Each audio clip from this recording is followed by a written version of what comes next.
Hello, my friend, and welcome to another podcast of whatever this may be. I think episode 3, so this was going to be quite an interesting one. Something recently happened which is kind of interesting. It kind of made me want to go back and recollect on some memories. So before we get into any of that, I have a question for you.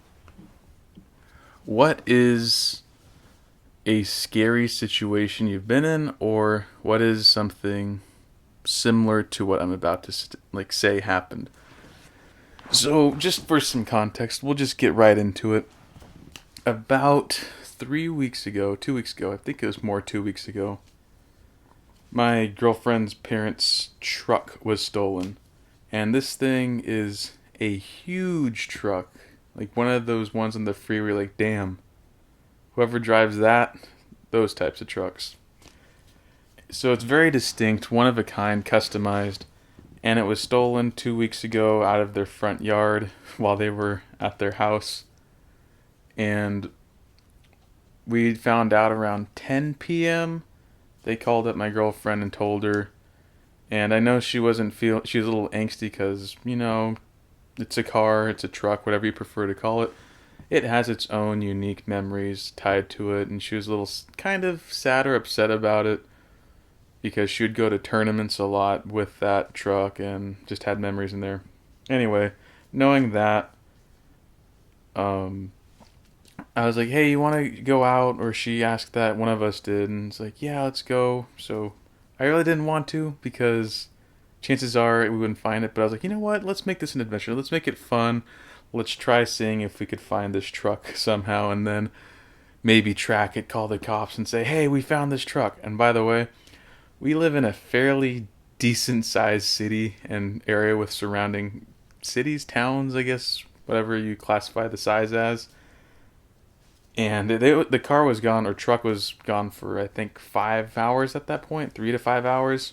So they could be anywhere in the state or even in another state if they so chose. And right before, the truck was filled up on full gas. And that means even more. That thing could be well into many different area codes. So it was around, I think, 12:30 in the morning, the hour of the young. And we went out, got in my car, and drove around the main streets of the city. So we went by somewhere that's not too far from where we live, probably about 2 miles, a little shopping plaza. Because just for some backstory, this is going to take a while, so I might forget exactly where we are, but I'll do my best to remember. Back in 7th grade, I'll just actually barely touch on it now that I think about it. 7th or 8th grade, one of those 2 years. I'm pretty sure it's 7th. I found that my parents' car had been stolen. I was the one who discovered it. It's like, hey, you both are here. The car's not in the front or the garage. Huh. I wonder where it is. That means it must be stolen. And I figured that out right after Christmas break or the week of before Christmas break. I was like, oh my gosh, that sucks. So that's no fun. So when we found that car, we found it pretty much abandoned in a parking lot. I'll explain that more later. But it was just abandoned in the parking lot. So back to the main story. We're out driving, and I thought, hey, let's go to this parking lot because it seems like there shouldn't be cars here, but there are. Maybe they dumped it and like stripped the parts real quick and are just keeping it there because who knows? Maybe they're stupid, maybe whatever. And we're going through this parking lot. It's a fairly decent plaza. It has like a big bookstore, Barnes and Noble, I think, like a Nordstrom rack, other clothing stores, home goods, a alcohol store, I think, a beer, wine type store. Just a whole bunch of stuff. Ice cream, restaurants, banks, all the good stuff. In this one spot, it's much bigger than that. So we went through the initial parking lot, which is probably the size of 4 football fields, and we didn't see anything. We just saw like shipments being made to businesses. Nothing too suspicious. So we went around the backside. So let's just draw a picture in your head. So imagine a plaza that makes an L, and the L is upside down to where its top left corner is where the L is. It's about that proportion for size, and the parking lot is in the blank spot of the L. And if you make another L on the exact opposite side, that's where restaurants and other little plaza areas would be. So it's kind of reflecting upon itself. And behind the top part of the first L is like a back alley that leads through other like private businesses that aren't meant to like have people inside in public interactions. And then it led to a Sam's Club. So we went through the back way, very dark, very sketchy. Almost no lights besides like the back doors, very creepy looking. But for those who don't know, I embrace the creepiness, and I think that's kind of cool because I like horror movies. That type of thing, kind of chill that way.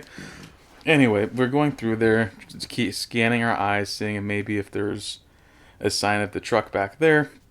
We didn't find anything, so we made a left turn to get to the back side of the Sam's Club. And we turned right through Sam's Club, just driving probably like 5 miles an hour at fastest, just to kind of really see the parking lot. And this is a different parking lot now. This parking lot at Sam's Club was under construction by quite a bit, and this parking lot is about at least 8 football fields, so it's pretty freaking big. So we're slowly scanning through. There are lots of cars, didn't see the truck. And as we're going through the Sam's Club, just to paint a better picture, if you don't know what a Sam's Club is, it's like a Costco, but cheaper foods and cheaper products. It's like Walmart, but big and not as much variety, but only what people get for like junk food, dinners, like a Costco section, some produce. You get the idea, like a wholesale store. And on the outside, there are some palm trees, and there are pillars where like carts would be. People would hang out, take their smoke breaks, and whatever. And so there are lots of areas like corridors, pillars, places people could stay. And our city has a big homelessness problem. And we've never seen homeless people there, but then again, we don't really go out to that spot around 12 o'clock at night, or 12:45 at this point. And when we're driving by, behind one of these pillars, there's another business next to the Sam's Club, and there's a divot between the business and Sam's Club. So there was this person with a cart and a little hut in that corner. We didn't know this at the moment we were driving by, going 5 miles per hour, very slow, looking through the parking lot. And then all of a sudden we hear a big bang. And I'm like, what the hell was that? It was, the cars are metallic, but not really metallic. It was if someone threw or punched a window, but it didn't break the window. Where someone full on punched the metal side of a door. And I was like, what the hell was that? We both looked at each other, looked around on the floor to see if there was anything. Like I ran over because there were speed bumps. Maybe the car hit something. I was going slow, but it doesn't make sense. And then my girlfriend said, drive, there's someone coming for us. Not kind of nonchalant, a little bit of haste. We have a way of talking to like not make a bigger deal of something than it is. And I was like, oh, okay. So I just wanted to know where they were so I know which way to drive. And I saw them in the mirror, and I looked back to my right over the seat, and I saw this woman running from the corner of the in between the buildings, and she was probably 25 feet away from the car, just not sprinting, but running with a purpose. And I was like, ooh, that's kind of creepy. Kind of like looking back, it's creepy in a cool way, but not what you'd want to experience, especially when you're with someone you care about. And as soon as I saw that, I instantly sped up the car, went down the parking lot, and I was like, damn, that was weird. And she was a little panicked, but she knows we're safe because we're away from it. And I knew we were safe because we have like knives in the car, that type of thing. But it's not like they could catch up to a car, that even if they are a little bit junked out on whatever. But then, and me, I after like the first 5 seconds, and not exaggerating, like decreasing the time, it took 5 seconds to like, oh, there they are, drive off, turn, create a lot of distance, and then I was thinking, you know what? That's not right. Like I got pissed because I was driving, my girlfriend's on the right passenger side. If I didn't make this apparent, but well, actually, you kind of could know. I looked back to my right, so the rock or whatever they threw at the car, if it was strong enough, would have hit my girlfriend in her face and her neck. It could have been fatal. It could have been very lethal, at least. And that really, really ticked me off. And for a little bit of context, my girlfriend and I practice baseball every week, so I have equipment in the back of my car. I have like kind of like a defense, like helmet, padding type of stuff, and a bat. And as I turned away from, like, we drove off, I made a little left turn, and I stopped there. And she's like, "What are you thinking?" It's like, that really pissed me off. That's not right. That is the scum of the earth to just do something like that. Like, I was in a very hostile mindset because I was being protective over my girlfriend, and she's not a pushover. She's like, "Yeah, I understand what you mean." And then I was just visualizing confronting that person. I'm a fairly big person. Even if someone's incapacitated or intoxicated on an upper, if I had a bat, I could destroy somebody. I'm not trying to be like I'm a macho man or whatever. If you threaten someone I care about, I will kill you, just because I value my circle that much. And if you're gonna bring harm, like, I was in that deep of a mindset for like 5 seconds after that, like, time of moving. I was like, you know what? There are enough people around. There could be more people there. This is that would be a reckless decision. We're safe. We're fine. No need to worry about that. So I instantly got myself out of it, and then I just drove off, and we left that parking lot to go look for another spot for the truck. And in that moment, after we left the parking lot, it settled in for my girlfriend a bit more. She was like, "That was kind of scary." And I was like, I said, "Yeah, but we're fine." That really pissed me off. And she's like, "Yeah, I could tell." And it's like, you don't have to say it, I know. And it was weird. I have had moments of that, but just visualizing it in the moment and knowing I could do something. It was in a vacant lot.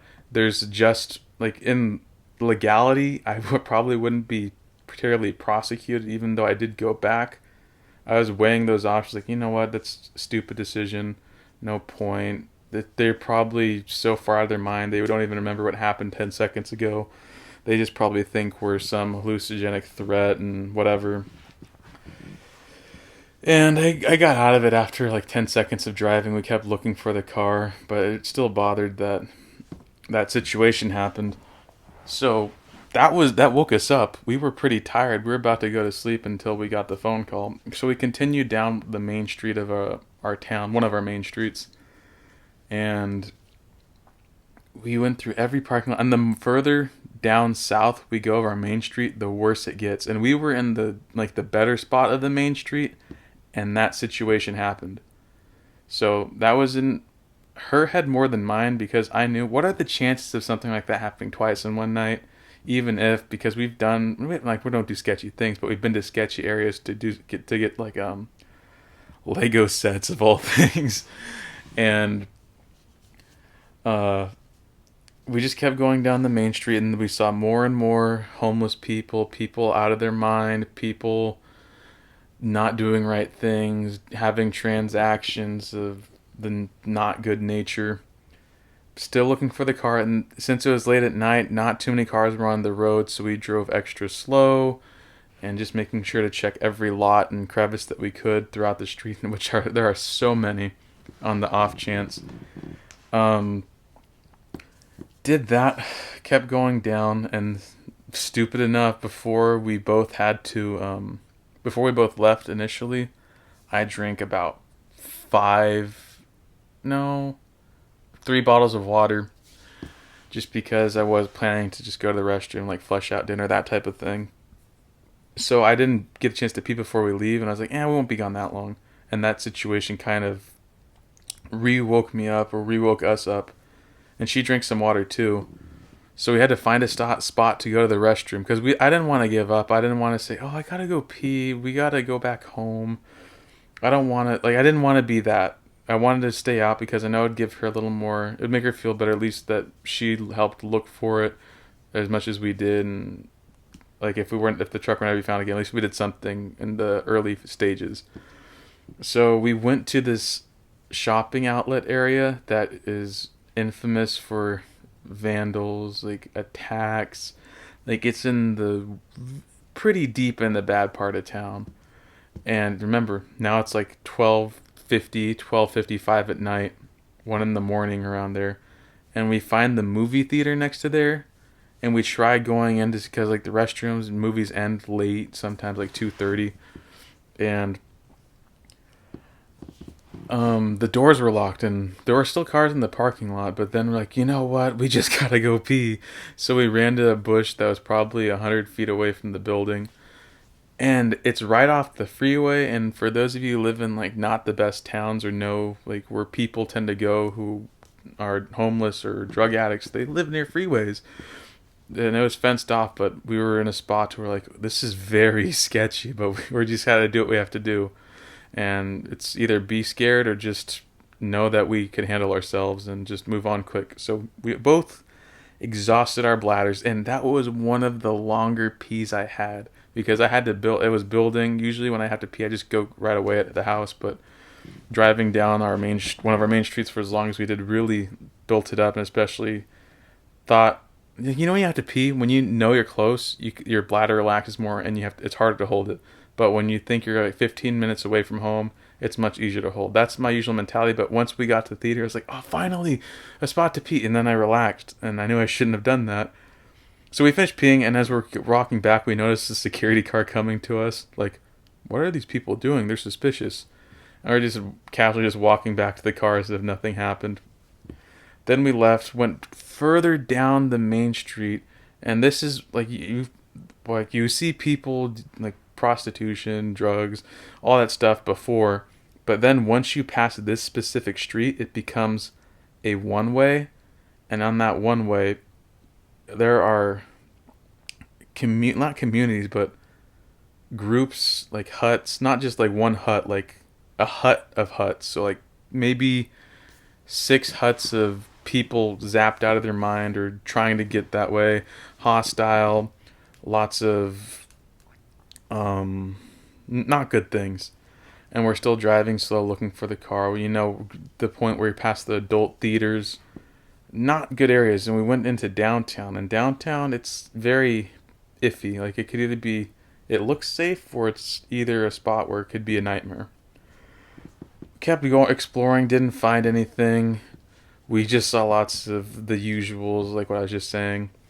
We kept coming across cars of the same look, but not the same manufacturer. We found cars of the same manufacturer, but not of the same look, and it was kind of annoying. We started to make our way back home, which would have taken like 20 minutes driving back the way we did. Just peeling, looking through, not like going in neighborhoods, but driving by neighborhoods and seeing if we could see a big truck in the driveway or hiding somewhere. Didn't find anything, long story short. We went through lots of sketchy areas. Just wanted to kind of highlight that interaction of seeing someone chase us, throw something at our car, and kind of our initial response to that. Mainly mine. Yeah, just interesting. Just wondering if anything like that's ever happened to you, how you might have handled it, how you would have thought about it, how you think I responded to it, because I know for some people it's like, whoa, that's scary. Why would you think that? But then other people are like, oh yeah, I get you. I would be the same way. So I'm just always curious to see what people think of how I think or how I act. I didn't do anything, just saying there's no missing person who's been missing because of me like that, or ever has been. But that was not a fun recollection after that. And now, that's the end of that story. So I did touch on like a little bit of how. Well, actually, it's not the end. So about 3 days later, but they found the truck just to make it nice, short, and sweet. The truck was in another one of those spots, abandoned. I think in front of a gas station. Windows broken.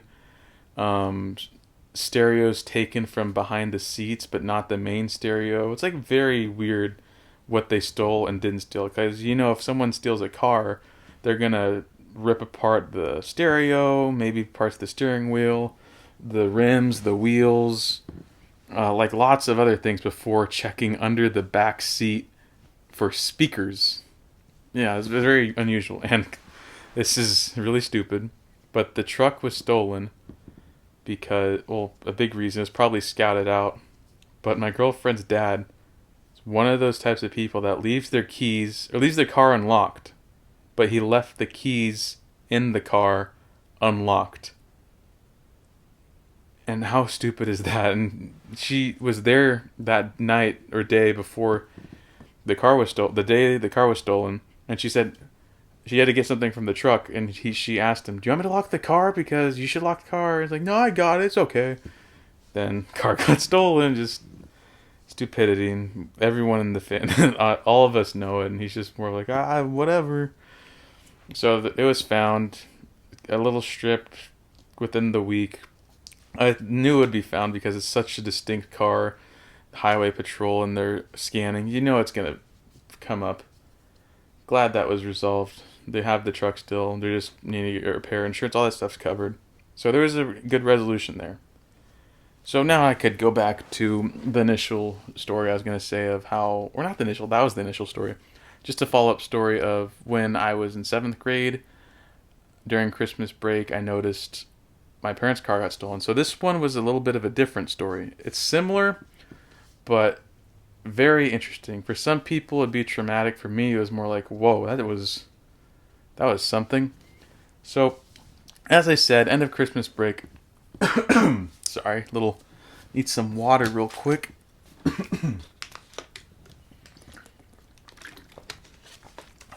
Refreshing H2O. Anyway, back end part of Christmas break where we live, it's about 2 weeks, so January 5th, 6th, around there. Usually when it wraps up, depending on what day Christmas lies on. I discovered it. There's a police report filed. End of the story for that day. Say it's probably not going to turn up. Probably won't find it. This was around 2013. And it was a fairly brand new car. And I was like, oh, this sucks. So the next week when I went to school, as I've shared before, I was not good with my diet. So sometimes before school, I would buy myself my junk food that I'd usually buy after school in advance so I wouldn't have to do it and I could just go home after getting off the bus. So I'd walk from my house to the liquor store or convenience store, whichever you prefer. It's now a liquor store, which is about at worst, 5-minute trip back and forth from the house. Actually, at worst, like 7 minutes, but usually like 5 minutes, that quick. So I went there before I would get on the bus. I got myself some chips, I think sunflower seeds, because if I would go in the morning, I'd get sunflower seeds to crack on throughout the PE classes or whatever. And then I swear, because I would jaywalk because it's just quicker. It's just, yeah, that type of thing. And whenever I would go there, I would notice like the exact make and model of the car driving up and down the freeway. Well, not the freeway, the street. And it was my dad's car. I swore it. The thing was, I was never a car person. I never knew car brands, models, makes, license plates. Never paid attention to that. But I remember the license plate number because it correlated to a band. I'm not going to say it because I want you to find out what it is. But it was something easy for me to remember. For example, something like 4 Beats. Like 4 Beats would be easy to remember because 4 Beatles. 4 Beatles, and then what year did they make a record? 1967. 4 Beats 67. So that is 4 BEATS, or 4 BEAT. That's 5 letters, and then 67 would be the final 2, making the 7-digit license plate. So I remembered like the first five of the license plate, but I didn't get a chance to look at it because it was kind of speeding through. I was like, okay, I'll tell my parents about that because I'm pretty sure that's the car. They left for work. I'm the only one nearby, and I can't do anything. I'm a teenager, and yeah. So because of that, I went and I kept going every morning to see if I could find the car at this time because I was routine oriented when I'd go, and maybe this person was routine oriented when they drove by. So I think maybe the Thursday of that week, I saw the car again. And I wasn't able to make out the license plate, but I was able to verify it was the exact color, the exact size, the same interior of the car that we had. And I was like, okay, I'm onto something. Dang it. After I tried Friday, couldn't find it. And so I waited again the next week. I went, I think, 1 or 2 weeks without identifying the car. And I was like, I can't give up. Because if I give up, that's the day they're going to be there. So after those 2 weeks of nothing, I think the first Monday or Tuesday, I'm pretty sure it's one of those two, more leaning towards Tuesday, I saw the car, it went by, I got the license plate, and I was like, this is it. This is the one, 100%. I don't want to go to school because I know where it's at, but I don't have anyone to take me driving to go look for it. Damn. So, back to earlier, my diet wasn't great, because this all correlates. So pretty much probably like 4 times a week, my parents, because they're teachers, convenience way of feeding me, lots of life going on. I would get what I called McDiets, which would be a value menu French fry, chicken nuggets, drink, maybe some ice cream, icy, one of those, and a burger, usually double cheese or bacon cheese, one of those things, with dipping ranch, all that crap, killing my body. So I usually go either a rotation of Wendy's, because they have the best nuggets. That's hands down. That's not even a debate. Then I'd go Burger King because McDonald's nuggets suck. McDonald's tastes too chemically. Never been a fan. And McDonald's would always be my last resort. Sometimes Carl's Jr. And I think I had Wendy's the day before. It's like, you know what? Let's get some Burger King nuggets. Like not just nuggets. I get a double Whopper Junior cheeseburger with pickles. I like the pickles. They taste good. Good ratio of mayo and ketchup.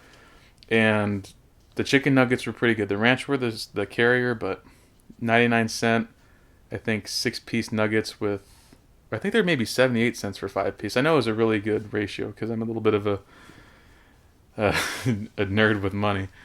And the fries were thick cut, not the best, but they're passable, with an ice cream cone and a cup with a diet Sprite. Yes, you have to be at the diet soda when you have all of that. It's what makes it healthy. But my dad and I went to get it, I think, this time. Usually he just goes and gets it, but I didn't want him to mess up my order, since when I would ask for ice cream cones, he would typically forget. And I know if I asked for an ice cream cone to go, they could put it in a cup. That's why I said ice cream cone in a cup. They just flip it upside down and you take it out and have it like as it's a regular cheap soft serve ice cream cone. So I went with him to make sure I could get my ice cream cone. We went through the drive-thru. It's not in the greatest spot. It's like in an area that would be nowadays considered sketchy, but back then considered, oh, this is a good area. It's only like a mile from my house too. And coming into the drive-thru, this is like around 7 p.m. I remember near winter time, so I'm pretty sure it's dark, or like the sun's fading. And I point out, Dad, that's your car. There's the license plate. That's it, right? And we found the car parked right, probably 60 to 90 feet to the right of the Burger King drive-thru menu. And right there, my dad called the cops, ordered the food, and the cops said, don't do anything, we got this. And what we did was we went to the Burger King, left the drive-thru.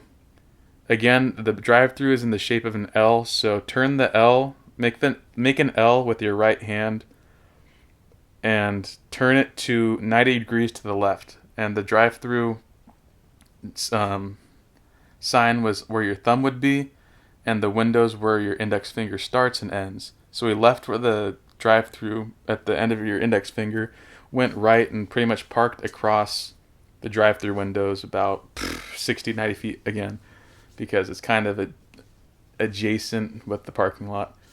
So So we waited there. The cops said, "We got this. Don't worry about it. We'll take care of it."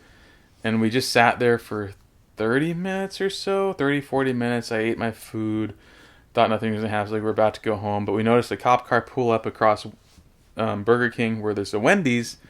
Hint, that's why fast food is so easily accessible, because it was right next to each other. And like, okay, something's going to happen. We're staying. Let's see what happens. So, surprisingly, for this one car that was stolen, a lot of action happened in the time frame of about 15 seconds. So I noticed the sirens on the near across the Burger King, the street where the Wendy's was, go off, and then I heard, "Come out with your hands up! Get on the ground now! Get on the ground now!" And there was a helicopter light just came out of nowhere, spotlight right where the Burger King was, like in front of it, on the opposite side of our park, so we couldn't see anything that was going on. And all of a sudden, the cop on the siren stopped talking, and there was 6 or 5 police cars all came swarming in to this one Burger King spot where this person was, and he was surrounded in every possible direction he couldn't go. There were cops on the other side of the city street, on the other side where the Wendy's was. There were cops hidden throughout the Burger King area. There were cops behind the Burger King complex where this guy was running towards. He was screwed. And when he was running, he unknowingly ran right by the driver's side window where I was sitting in the back seat where I was, like, had my food, and he was taken down 8 steps from the door I was at. And I saw his face. I remember it, and like, it's very vivid. And this was the guy that stole my dad's car. And this isn't, that could be a little traumatic, but here's where it gets a little bit more interesting. So they arrest him. The next morning, we get the car back. We have the option of keeping the car or just letting the police department do what they want. We already had, like, my parents got the insurance claim or whatever. Like, let's just forget about it. So apparently the car had a whole bunch of methamphetamine, residue of drugs in there, some other, like, kits in there that aren't particularly good. So we decided, well, not me, but my parents, it's better not to get it. Let's just go with and get a different car. So why this has a little bit of significance is that the night before the car was stolen, I would always stay up late on weekends because I was a kid, teenager. I would play games. I would typically go to bed around 1 o'clock if friends weren't over. And then I'd turn off all the lights in the living room because I was the only one up, and I'd go back to my room. So this night before the car was stolen, I was done with everything around 11:30. I was extra tired. It was like, time to go to sleep. And I was waking up to go to the restroom and go pee, and I noticed, wait, I didn't leave the light on. And so I walked tiredly, eyes half open, dragging my feet to the kitchen/dining area.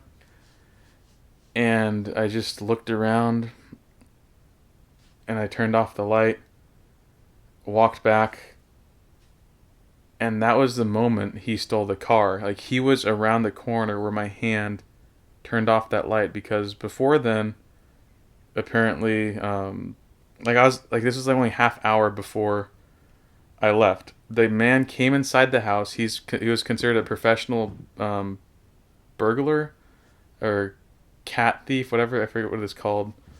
Where they just break in silently and leave and take the keys. They took the keys off the counter, went out the garage, and left. But at that moment, that light turned on. I was like, that's not right, because I was just there within the half hour. I didn't leave it on. And then when I turned it off, he left. Like, he got the keys and left the house. And if he's so pleased, he could have harmed me. I was 13. I was tired. I didn't know what was happening. And yeah, that's where I remember. That's where that face kind of stuck. And I remember seeing that face run by. I was like, oh wow. So that's the face that was right around that corner to me that could have chosen to harm me, but chose not to, because he's just more of the clean operation. Don't let it be known. And that I caught him in his little window, but didn't do anything. And I remember hearing like a door close, And I was like, what was that? My parents usually aren't up around this time. And that's how I know that's when the car was stolen.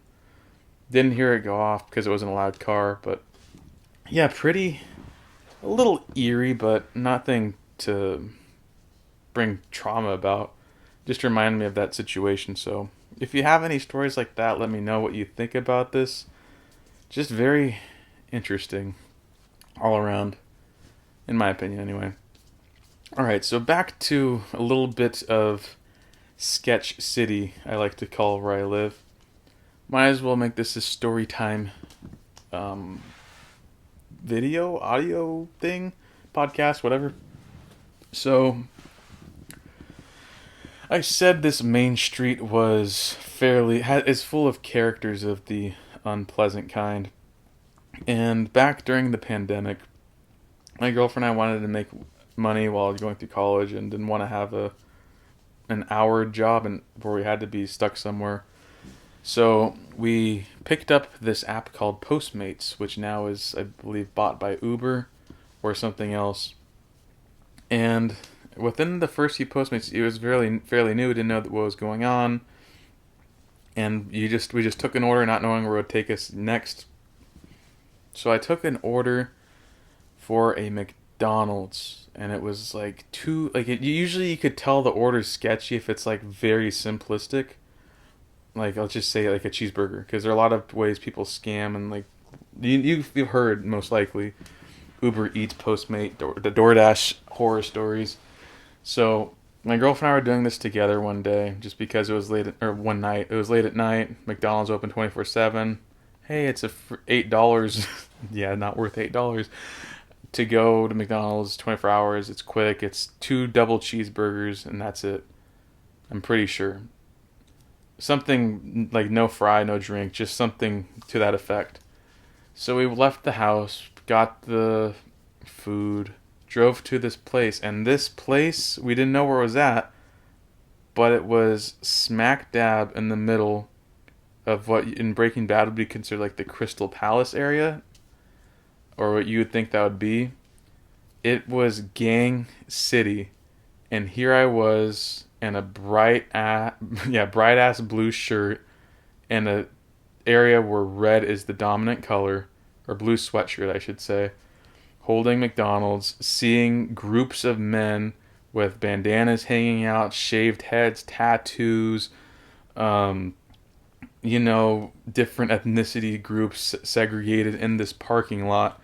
And in the front of this community, there's a security guard with a gun strapped to him behind bulletproof glass who opens a gate. And I had to go in and say, this is a Postmates order. And do you know where this building is? Nope. Go find it. And I was like, oh, this is bad. So I was with my girlfriend at this point. This is when, like 3 years ago, at least. Different people then, and that instinct I had of like protection, like from the first story, was much different. It was protection, but damage control at this point, because I wasn't as big as I am now, like just strength wise. And if people so pleased, like 4 people could overpower, no problem, the 2 of us. So we entered this place. Black gates open. It's as if we're entering Jabba's palace from Star Wars, but like black bars looking like prison cell. It looks like a prison cell. Black bars slowly slides open. You see people getting high in the front of the complex, in front of the security guard. He doesn't give a damn. He's behind safe, not worrying about anything. So we drive in sheepishly, looking for I think the apartment number or building number. And there were like 8 different buildings. It was as if it were a Motel 6, but every building you had to walk in, and it was pretty much, there was no outdoor entrance. It was all indoor. It's reeked of cigarettes, marijuana, some chemicals. You looked on the floor, you saw condom wrappers, cigarette butts, ashes, baggies. lighters cracked, crack pipes. It was pretty freaking bad. I was we I did not want to leave her alone in the car. I did not want her to get out of the car. And I was like, you know what? I need to match my you need to match my energy. And you just need to go with how I am. I'm gonna act as if we're coming here back to our place. You're some sleazy person, and we gotta do some sleazy things. It's gonna be quick. I'm not gonna walk. I'm not gonna. I have to. I had to put on an act, not as if I was tough, but as if I'd been there, as if I live it, and as if this is just getting something done real quick. So we both went through. We had to find the building and act as if we knew exactly where it was. Luckily, the one building we picked was the one that we needed to go find the room at. And before we walked in, there was a group of, I think, 6 men, 3 black, like 2 or 3 Hispanic, maybe 1 Asian or like mixed race, all having their bandanas hanging out, their pants sagging, staring at us. And we're just walking through like whatever, not acknowledging them, not like not acknowledging them, but just obviously showing like we're minding our own business. We're just moving. We know we're going. We're 10 steps from the door. So we were getting mad dogged like crazy because remember, I'm wearing bright blue and they're all wearing their colors. But luckily, they were wearing the same colors that I was. But on the other side of the complex, that's where more of the red people were. So I didn't know what the hell was going to happen because this is a very high crime rate area in the city.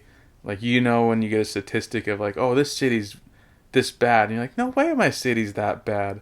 It's because there are some areas where the crime is so concentrated, it makes every other spot seem like it's that bad and it raises the average. So we were in one of those spots. And we got into the building. I knocked on the door. I said, ooh, Postmates. And the guy kind of looked at me like surprised, like, huh? He was half naked. And obviously there's a woman in the back, half naked, like covered, like leaned over a bed with something on her shirt. So you know what they're doing. It seemed very porno-ish, prostitute-ish. But like, wow, you actually got here? Damn, very surprising. He just like said, all right. And my girlfriend was next to me, just out of view of the door. And I handed him his food, said, enjoy the rest of your night. Did just kind of monotone, just out of courtesy, not to like insinuate anything, but did that. Then I was like, okay, now we just gotta walk back and we're good. So we walked by those guys again. As soon as we opened the door, they were mad dogging, and I think I kind of remember some pistols in their waists. But then again, people don't look to bring harm for no reason. And I think I noticed that on the way back. Like, because remember, they're in a truck, pickup truck, somewhere standing with it open, different angles. So on the way back, I think I saw a pistol in one of their waistbands. Very, like, damn, this is rough. So we got to the car. I was like, all right, we're good. Let's get the hell out of here now.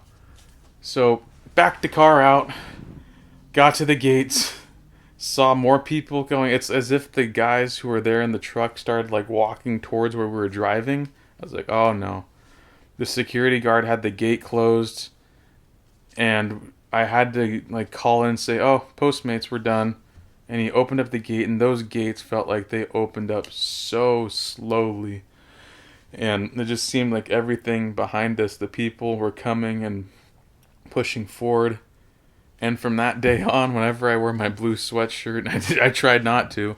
If I were in those situations, I took it off. I didn't wear it. I just had a backup sweatshirt in the car or a shirt. I just found something. I'd rather go shirtless than do that. We got out. We drove slowly through because there were spikes on the floor of the complex thing, the gated community. And by the way, it was poorly lit. Probably 3 lights in a complex the size of 2 football fields. Well, a football field, yeah, 2 is probably right, considering the buildings.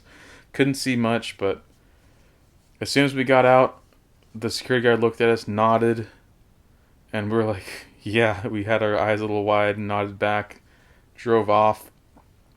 And as we drove off, I said earlier, we saw people getting high in the front, and we saw those people completely on another planet, like laying down on the ground, out of their mind.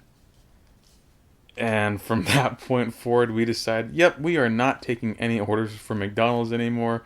Because she has her own story. I'll get to that, but she's not awake right now, so I'll just say it because we're both there again.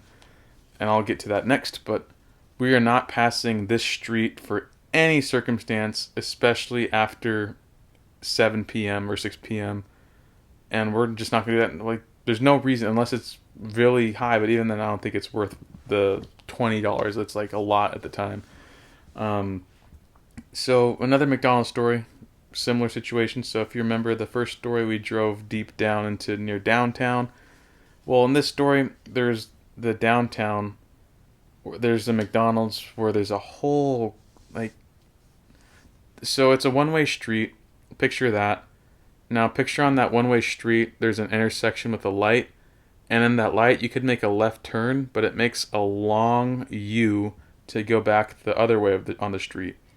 And on that long U, there was a McDonald's building sitting there with a drive-through, so about like a 250-foot gap of a turn. So the McDonald's was right on the corner of the center of attention. And we had to go there for a Postmates order because we would have to go to that specific restaurant to pick up a pre-made order. And they didn't have the doors open, so I wasn't letting her go out there because behind us where we parked, there was a community of people doing drugs in groups and little fires. I think this was near winter time. Just all sketchy. It's not like everyone is a bad person, but in some situations you have to assume everyone is a bad person. And there were bad people in that group. So we were in her car this time, and I wanted to get out and get the stuff. And her car is a bright color that stands out like a sore thumb. And we were just dreading every moment we were there. I think we were there for 20 minutes, and their order still wasn't ready. And we had to go through the drive-thru and reorder the order because they said it was ready for pickup when it wasn't. And I was standing in front of that McDonald's front door. They said, you gotta go to the front and pick up the order. And I was just, why? Why can't you just give it to me now? It's only like 6 things. And it's like, it's gonna take too long. Other customers. I'm like, okay, whatever. So I was standing in front of this door with people just lingering. And again, this is around 12:45 at night. I swear, it's like the time we do most of our crap for whatever reason. For like 10 minutes, 5-10 minutes, just standing in the front of the door. Luckily, I was wearing darker, neutral colors. I was stronger. I was more like dominant looking. I've dealt with very sketchy looking people or sketchy people before, so I kind of know what's inviting to, like, hey, mess with me, and hey, you better not mess with me. So I was like trying to Animal Kingdom crap. And then took a while, we had to reorder it, then picked up the food after a while and got our asses out of there. That was a torturous time. I felt bad for her, but I was just having to keep an eye out for what was happening behind me, any noises, any quick shuffling of the feet. And as soon as we left driving out, we noticed a whole bunch of people started walking right to where we were parked and started looking around, maybe looking for scavenging for food. But they just stared at us as we pulled out of the street and went back the opposite direction. And the person we dropped off to is lovely. They're like, "Oh wow, thank you. That took a while. What took so long?" "Oh, it was this. Oh, gotcha. Thank you for going through the extra effort." So, yeah, that's after those 2 instances with McDonald's, we never did another Postmates order for McDonald's, especially anything south of that specific point. We decided, and I just wonder how many unsuspecting people might have gotten hurt doing stuff like that or been like, oh, nope, I'm not doing that. What would your limit be if you were to do like a delivery service? Would you put yourself there? We're just more, I get, it's not like we're reckless. It's just I guess we rationalize things out to like, oh, not us, but it could be us, but no, it shouldn't be. And I think now realizing it, we were very stupid and just doing things like that. It's not like we do too many stupid things, but those were probably the dumbest instances by far. My goodness, just you would have to be there to experience it. It makes you more aware, it widens your eyes, but you can't show that you're heightening your senses, or it just makes you more of a target. Um, Kind of continue the stories. This one's not as bad, but I was doing a thing called Offer Up. I talked to this person. It's, for you who don't know, it's like a Facebook Marketplace, Craigslist type situation. This person was selling, I think, like $800 worth of Legos, and I brought them down to like 320. And he said, "Yeah, just meet me at this Motel 6. Red flag, number one. And this is after our Postmates days because we realized that was not good, not sufficient. We stopped after like a month and a half, I think. That was towards the end of those month and a half, so we not quickly, but we learned. Anyway, so like $600 worth or $800 worth of Star Wars Legos. There was a whole bunch of sets. I have a picture. I took it. It was just a whole bunch of value. And I come to look back on it, I think there's like a little group of people that would steal Star Wars Lego sets or just Lego sets from stores and then resell them on that. And I probably bought lots of stolen merchandise reflecting back on it because getting stuff at like 30% value, like brand new, that's pretty suspicious. Motel 6, pretty suspicious. Anyway, at this point it was 1:30 in the morning. And I was like, oh, he said, I gotta get it now because I gotta pay for my room tomorrow morning. Can you just come here? That's why I'll give it to you so cheap. He was like, okay, this is dumb. Shouldn't put my faith in you. It's a great ass deal. Let's go get the Legos. So we get there. The Motel 6 is just on the border of the wrong side of the street we said we would never go past 7 p.m. And you're like, you know what? Should we? I let her the decision be up to her. It's like, should we do? It's like, let's drive by. Yeah. And we drove by. We saw a whole bunch of, again, prostitution, drug addicts, people mad dogging, lots of stuff. This guy, he fit the picture. He had that type of look. Like if you've seen Breaking Bad, picture a combination between Combo and Badger and make them like a light black skin tone. Like 6'2", 280, fluffy, wears those big coat like fluffy jackets as well, make them look bigger, flashy colors, but more like for appearance just because that's their lifestyle. I was like, oh, he has the bag of Legos. We're right here. Hey, we pulled up. Where you at? Saw him walk down. Has that pimp limp walking down. Looked at him. Eyes were bloodshot red. Like, oh, this guy's on Adderall or something like that. Come to him. He's hanging on a balcony, one staircase above us. And just to keep our distance, with a whole bunch of other activity going on around us. My girlfriend's standing right next to me as if like we're like, sup, how you doing type, but deep down we're like, do you see that over there? Do you see that over there? That's not cool. That's not right. What? Okay. But we just talking as if, hey, how's it going? Like I'm pretty good at doing that. She's good at following my lead. It's like nothing, man. Doing good. So I got the Legos. What do you got? It's like, yeah, I brought it. Could I see the Legos first? Like, yeah, sure. Here you go. He dropped down the bag just to sign a good faith. Just know I'm not going to get my ass robbed. I saw all the sets. Like, damn, cool. They're not tampered with. They're not, like, they're brand new. It's like, yeah. And it's like, all right, here you go. Here's the money. He's like, oh, thanks, man. Sweet. Came in just in time, too. These things go quick. We ended up talking for like 15 minutes, shared his life story with us. Seemed pretty cool, down to earth. Um, just kind of a guy falling on hard times, worked at a hospital, got caught up in a lawsuit at the hospital for the hospital being negligent towards him. It was in the news, some verification to his stories, um, a lot of child support type thing, got out of jail, like a lot of stuff that was verifiable by public record. Um, so after that, we left. He would then sell me Legos here and there, on and off. And this, like that night, we're good. We left. We're like, dang, we actually got out of that pretty. That was pretty smooth. Like, yeah. And then we're driving off. We saw, like, hookers, and then we hit like a big bump because the parking lot wasn't maintenance and it made a loud noise in our car. Everything was fine, but definitely said, oh yeah, we're not doing that again. Hell no.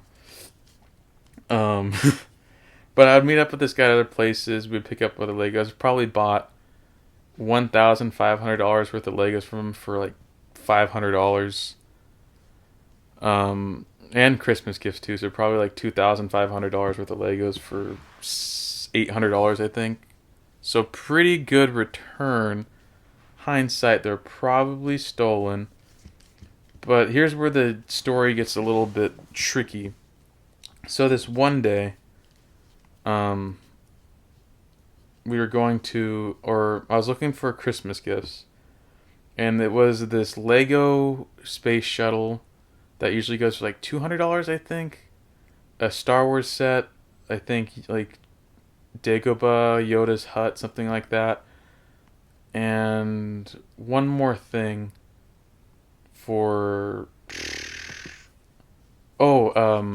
the Ghostbusters Echo 3 for, he was trying to sell them for like, hey man, $200. Like, how about 120? Because you gotta negotiate to where it's like, man, really, you gonna give me that? How about this? Like, you want to instigate to where it's like, that, I can do that, but no. Like, he was in a living situation in a different town over. He needed to pay rent, so he was a little more in a, like, I need to get rid of this, so yeah, I'll take it. I'm not trying to take advantage of him. I'm trying to get a deal because it's worth a risk of going out of town and not knowing where I'm at. A completely weird area, like sketchy area. And I said, I think we settled on 140 for like $450 for the sets. I spent a lot of money in a short amount of time with this guy. And then after that, his girlfriend there, or baby mama, one of those things. And he said, hey, do you mind giving my girl a ride back to town? She's cool. And just do me a favor. And I was like, oh, this is so no. But since I wanted to keep a good relationship with like the seller and like show the good faith and not really judgmental, like I was like, yeah, why not? I gotta go this way. So as long as she's on the way, it's fine. It's like, yeah, just drop her off near here. Bad part of town, obviously. In a technically the ghetto. And she walked out. Didn't expect her to look the way she did. We talked, got to speaking to each other. I think 19. No, I think she was like a year older or younger than me. Black woman. We were talking, just talking. Like, hey, how do you know this guy? He's like, yeah, he's my baby daddy. I have 3 kids already. And like, okay. How's that going? Is like it's been iffy because this is his girl for where we live. He pays child support for another person in another state. It's like, yeah, he's having a tough time getting his life together. Yeah, thank you for dropping me off. It's a real big help. We don't have a car right now. So just going through that, and it was just uncomfortable. Like, I don't mind like being like personal with people, being humane, and I know I've developed to decide when to and when not to. But it was very weird. It's having a woman who's pretty much half naked at her chest, like just talking normally, especially being another guy like around the age and then having a girlfriend. Just very uncomfortable situation. But I kept talking, keeping the conversation fairly light, asking so like just the typical things, and dropped her off at the ghetto spot and said, "Thank you very much. You're a big help. You've been so kind." Just stuff to that effect. And the next time I went to contact this guy about the Legos, he had, I think, oh, it was a good one. I think it was like $600 with Legos. Like, for you, man, since you helped me out, I'll give it to you for 200. And I was like, just Venmo it to me or whatever. I always did cash because I didn't want to get scammed. I was like, okay, do you think I could just give you the cash tomorrow? I was like, oh man, I gotta pay for my room. You know how it is, because they won't give him. He can't buy an apartment or home because of credit, and who knows the means of how he gets his money. Like, it's not reputable by tax records. So I'm like, okay, how about I give you half now, half when I get there? And it's like, okay, that's good. That covers tonight, and that should be good. So I I create a Cash App account, send over 100, and I started messaging him, and of course the ghost thing happens, and then turns out this dude got arrested for Grand Theft Auto.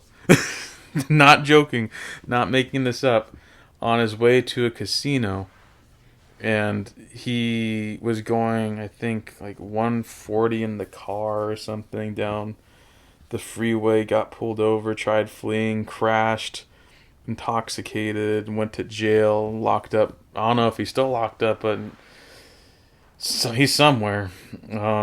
Girlfriend told me that through the app, and I looked at the news report. It's like, oh crap, she's right.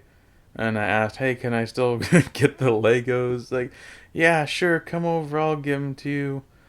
Just meet me at the same this spot. I was like, okay.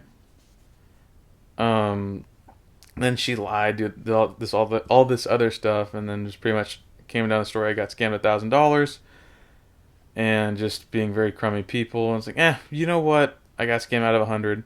I got $2,500 worth of Lego. I spent like 800, lost 100. I think I'm still out on top. Chalk it up as trust your gut. You got the better end of the deal. Don't do it again. People will change on you really quick. Doesn't matter. Like, it's kind of like the cliches. I did that. I knew what I was getting into, like, worth the gamble, but it was worth it in the end. Very, very weird, but kind of funny. And then I saw them again on the app under different names. Like, their name is, it's like what would be Henry Hubert. And that's not their name, but it's like a double letter name, or Peter Parker, Benny Banderas, Alexander Applegate, Joseph Johnson.